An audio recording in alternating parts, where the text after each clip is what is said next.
ನನ್ನ ಎಲ್ಲ ಆಧ್ಯಾತ್ಮ ಬಂಧುಗಳಿಗೆ ಭಕ್ತಿಯ ನಮಸ್ಕಾರ.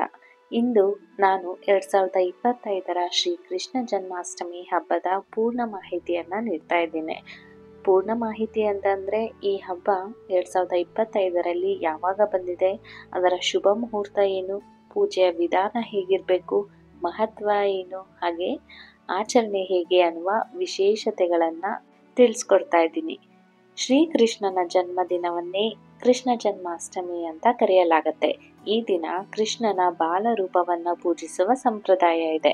2025ರಲ್ಲಿ ಕೃಷ್ಣ ಜನ್ಮಾಷ್ಟಮಿಯನ್ನ ಆಗಸ್ಟ್ 16ರಂದು ಅಂದರೆ ಶನಿವಾರದಂದು ಭಕ್ತಿ, ಸಂತೋಷ ಮತ್ತು ಉತ್ಸಾಹದಿಂದ ಆಚರಣೆ ಮಾಡಲಾಗುತ್ತಿದೆ.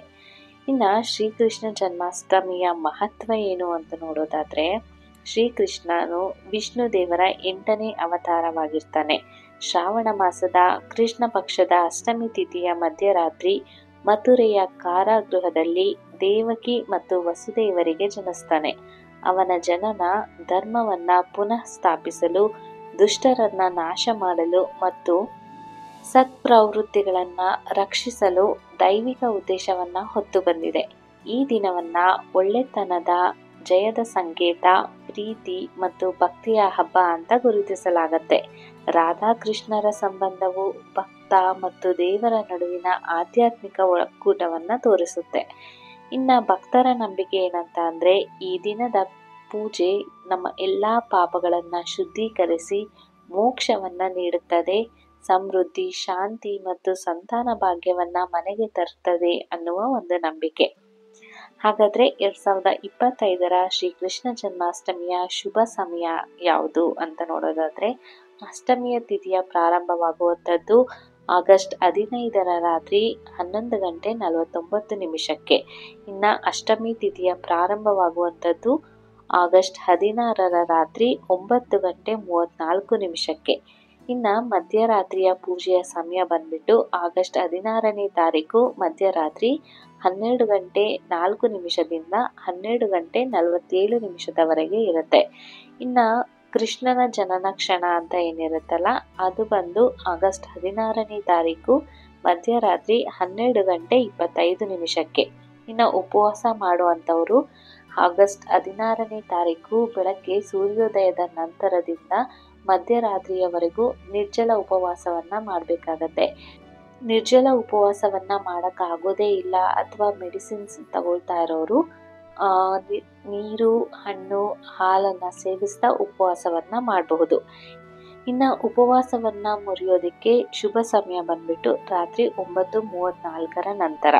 ಈ ದಿನ ಮಧ್ಯರಾತ್ರಿ ಪೂಜೆ ಮಾಡೋದು ಅತ್ಯಂತ ಶ್ರೇಷ್ಠ ಅಂತಲೂ ಕೂಡ ಹೇಳಲಾಗಿದೆ. ಇನ್ನು ಜನ್ಮಾಷ್ಟಮಿಯ ಪೂಜೆಯ ವಿಧಾನ ಹೇಗಿರಬೇಕು ಅಂತಂದರೆ, ಆಗಸ್ಟ್ 16ನೇ ತಾರೀಕು ಪ್ರಾತಃ ಕಾಲ ಬೇಗ ಎದ್ದು ಸ್ನಾನ ಮಾಡಿ ಶುದ್ಧ ಬಟ್ಟೆಯನ್ನು ಧರಿಸಬೇಕು. ಮನೆಯನ್ನ ಹಾಗೆ ಪೂಜೆಯ ಸ್ಥಳವನ್ನ ಶುದ್ಧೀಕರಣ ಮಾಡಿಕೊಳ್ಬೇಕು. ಹೂವುಗಳು, ರಂಗೋಲಿಯ ಅಲಂಕಾರ ಹಾಗೆ ಬಾಲಕೃಷ್ಣನ ತೊಟ್ಟಿಲನ್ನ ಅಲಂಕರಿಸಿ ಸಿದ್ಧಗೊಳಿಸಬೇಕು. ಇನ್ನು ನೀವೇನಾದ್ರೂ ವಿಗ್ರಹವನ್ನ ಪ್ರತಿಷ್ಠಾಪನೆ ಮಾಡ್ತಾ ಇದ್ದೀರಾ ಅಂತಂದ್ರೆ ಬಾಲಗೋಪಾಲನ ವಿಗ್ರಹ ಅಥವಾ ಫೋಟೋವನ್ನ ಕೂಡ ಪ್ರತಿಷ್ಠಾಪನೆ ಮಾಡಬಹುದು. ಪಂಚಾಮೃತ ಅಂದ್ರೆ ಹಾಲು, ಮೊಸರು, ತುಪ್ಪ, ಜೇನು, ಸಕ್ಕರೆಯಿಂದ ಅಭಿಷೇಕವನ್ನ ಮಾಡಬೇಕು. ಹಿತ್ತಾಳೆಯ ವಿಗ್ರಹ ಬಳಸೋದು ತುಂಬಾ ಶ್ರೇಷ್ಠ ಅಂತ ಹೇಳಲಾಗಿದೆ. ಇನ್ನು ಅಲಂಕಾರಕ್ಕೆ ಅಂತ ಹಳದಿ, ಕೆಂಪು ಅಥವಾ ಗುಲಾಬಿ ಬಣ್ಣದ ಬಟ್ಟೆಯನ್ನ ತೊಡಿಸ್ಬೇಕಾಗತ್ತೆ. ಆಭರಣಗಳು ಕೂಡ ಹಾಗೆ ಹೂವುಗಳಿಂದನೂ ಕೂಡ ಅಲಂಕಾರವನ್ನ ಮಾಡಬಹುದು. ಇನ್ನು ಕೃಷ್ಣನ ನೈವೇದ್ಯಕ್ಕಾಗಿ ತುಳಸಿ ಎಲೆ, ಬೆಣ್ಣೆ, ಹಣ್ಣು, ಪಂಜಿರಿ, ಲಡ್ಡು, ಮಕಾನ, ಅವಲಕ್ಕಿ ಇನ್ನಿತರ ಮುಂತಾದ ಕೃಷ್ಣನಿಗೆ ಪ್ರಿಯವಾದಂತಹ ನೈವೇದ್ಯವನ್ನ ಇಡಬೇಕಾಗತ್ತೆ. ಇನ್ನು ಪೂಜೆಯ ವಿಧಾನ ಹೇಗಿರಬೇಕು ಅಂತ ಅಂದ್ರೆ, ಧೂಪ ದೀಪವನ್ನ ಹಚ್ಚಿ ಮಧ್ಯರಾತ್ರಿ ಕೃಷ್ಣನ ಭಜನೆ ಕೀರ್ತನೆಯನ್ನ ಹಾಡಬೇಕಾಗತ್ತೆ. ಕೃಷ್ಣನನ್ನ ತೊಟ್ಟಿಲಿನಲ್ಲಿ ಇಟ್ಟು ಮೆಲ್ಲಗೆ ತೂಗುವಂಥದ್ದು ಒಂದು ವಾಡಿಕೆ. ಇನ್ನು ಅವತ್ತಿನ ದಿನ ಪಠಣೆ ಮಾಡಬೇಕಾದಂತಹ ಮಂತ್ರಗಳನ್ನ ನಾನು ನಿಮಗೆ ತಿಳಿಸ್ಕೊಡ್ತಾ ಇದ್ದೀನಿ. ಮೊದಲನೇದು ಓಂ ನಮೋ ಭಗವತೆ ವಾಸುದೇವಾಯ. ಇನ್ನೊಂದ್ಸಲ ಹೇಳ್ತೀನಿ, ಓಂ ನಮೋ ಭಗವತೆ ವಾಸುದೇವಾಯ. ಎರಡನೇ ಮಂತ್ರ ಅದು ಮಹಾಮಂತ್ರ, ಹರೇ ಕೃಷ್ಣ ಕೃಷ್ಣ ಕೃಷ್ಣ ಹರೇ ಹರೇ, ಹರೇ ರಾಮ ರಾಮ ರಾಮ ಹರೇ ಹರೇ. ಮತ್ತೊಂದ್ಸಲ ಹೇಳ್ತೀನಿ, ಹರೇ ಕೃಷ್ಣ ಕೃಷ್ಣ ಕೃಷ್ಣ ಹರೇ ಹರೇ, ಹರೇ ರಾಮ ರಾಮ ರಾಮ ಹರೇ ಹರೇ. ಇನ್ನು ಮೂರನೆಯ ಮಂತ್ರ ಕೃಷ್ಣಾಯ ವಾಸುದೇವಾಯ ಹರಯೇ ಪರಮಾತ್ಮನೇ ಪ್ರಣತ ಕ್ಲೇಶನಾಶಾಯ ಗೋವಿಂದಾಯ ನಮೋ ನಮಃ. ಇನ್ನೊಂದ್ಸಲ ಹೇಳ್ತೀನಿ. ಕೃಷ್ಣಾಯ ವಾಸುದೇವಾಯ ಹರಯೇ ಪರಮಾತ್ಮನೇ ಪ್ರಣತ ಕ್ಲೇಶನಾಶಾಯ ಗೋವಿಂದಾಯ ನಮೋ ನಮಃ. ನಾಲ್ಕನೆಯ ಮಂತ್ರ ಓಂ ದೇವಕಿ ನಂದನಾಯ ವಿದ್ಮಹೇ ವಾಸುದೇವಾಯ ಧೀಮಹಿ ತನ್ನೋ ಕೃಷ್ಣ ಪ್ರಚೋದಯಾತ್. ಇನ್ನೊಂದ್ಸಲ ಹೇಳ್ತೀನಿ. ಓಂ ದೇವಕಿ ನಂದನಾಯ ವಿದ್ಮಹೇ ವಾಸುದೇವಾಯ ಧೀಮಹಿ ತನ್ನೋ ಕೃಷ್ಣ ಪ್ರಚೋದಯಾತ್. ಈ ಮಂತ್ರಗಳನ್ನ ಭಕ್ತಿಯಿಂದ ಪಠಿಸೋದ್ರಿಂದ ಕೃಷ್ಣನ ದೈವಿಕ ಕೃಪೆ ನಮಗೆ ದೊರೆಯುತ್ತೆ ಅನ್ನುವ ಒಂದು ನಂಬಿಕೆ. ಇನ್ನ ಜನ್ಮಾಷ್ಟಮಿಯ ದಿನ ಮೊಸರಿನ ಮಡಿಕೆಯನ್ನ ಒಡೆಯಲಾಗತ್ತೆ. ಅದು ಒಂದು ವಿಶೇಷತೆ ಅಂತಾನೆ ಹೇಳ್ಬಹುದು. ಇದನ್ನ ಪೂಜೆಯ ನಂತರ ದಹಿ ಹಂಡಿ ಉತ್ಸವ ಅಂತ ನಾರ್ತ್ ಇಂಡಿಯಾ ಕಡೆ ಎಲ್ಲ ಕರೀತಾರೆ. ಇಲ್ಲಿ ಮೊಸರಿನ ಕುಡಿಕೆಯನ್ನ ಅಥವಾ ಮಡಿಕೆಯನ್ನ ಒಡೆಯೋದು ಅಂತ ಒಂದು ಉತ್ಸವವನ್ನ ಮಾಡಲಾಗತ್ತೆ. ಬೀದಿ ಬೀದಿಗಳಲ್ಲಿ ಮೊಸರಿನಿಂದ ತುಂಬಿದಂತಹ ಮಡಿಕೆಗಳನ್ನ ಎತ್ತರದಲ್ಲಿ ಕಟ್ಟಿ ಭಕ್ತರ ಗುಂಪು ಮಾನವ ಪಿರಮಿಡ್ ನಿರ್ಮಿಸಿ ಮಡಿಕೆಯನ್ನ ಹೊಡಿತಾರೆ. ಇದು ಕೃಷ್ಣನ ಬಾಲ್ಯ ಲೀಲೆಯನ್ನ ನೆನಪಿಸುವಂತಹ ಒಂದು ಸಂಭ್ರಮ ಅಂತಾನೆ ಹೇಳ್ಬಹುದು. ಹೀಗಾಗಿ ಭಕ್ತರೇ 2025ರ ಶ್ರೀ ಕೃಷ್ಣ ಜನ್ಮಾಷ್ಟಮಿಯನ್ನ ನಾವು ಭಕ್ತಿ, ಶ್ರದ್ಧೆ, ಸಂತೋಷ ಹಾಗೆ ಉತ್ಸಾಹದಿಂದ ಆಚರಿಸೋಣ.